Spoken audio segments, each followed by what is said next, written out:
ভালোবাসার মানুষের নাম শুনলেই মেয়েরা সাধারণত লাল হয়ে যায়, এমনটাই কিন্তু সকলের মধ্যে ধারণা রয়েছে। সাম্প্রতিক এমনই বিষয় চোখে পড়েছে নোরা ফাতির এক সাক্ষাৎকারে। চলুন জেনে আসি বিস্তারিত।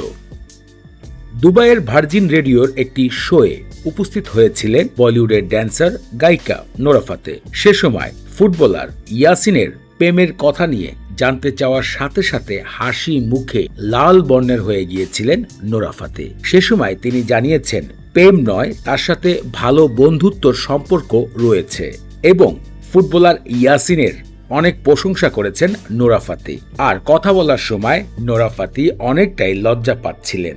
সে সময় তাকে অনেকটা লাল বর্ণের দেখা যাচ্ছিল। আর এ নিয়ে নেট দুনিয়ায় যেন মানুষ বলছে ভালোবাসার মানুষের কথা শুনলে মেয়েরা লাল হয়ে যায়। এতে বোঝাই যাচ্ছে নোরা ফাতের সাথে আসলেই ভালোবাসার প্রেম চলছে ফুটবলার ইয়াসিনের। ফুটবলারের সাথে নোরা ফাতিকে বেশ কয়েকবার বিভিন্ন স্থানে দেখা গিয়েছে। এর মধ্যে উল্লেখিত 2025 সালে আফ্রিকা কাপ অব নেশনে দেখা গিয়েছিল। বিভিন্ন আফ্রিকার স্থানে তারা একান্ত ঘোরাফেরা করছে। তবে আজও নোরা ফাতি এই বিষয় নিয়ে কথা বলতে রাজি নন।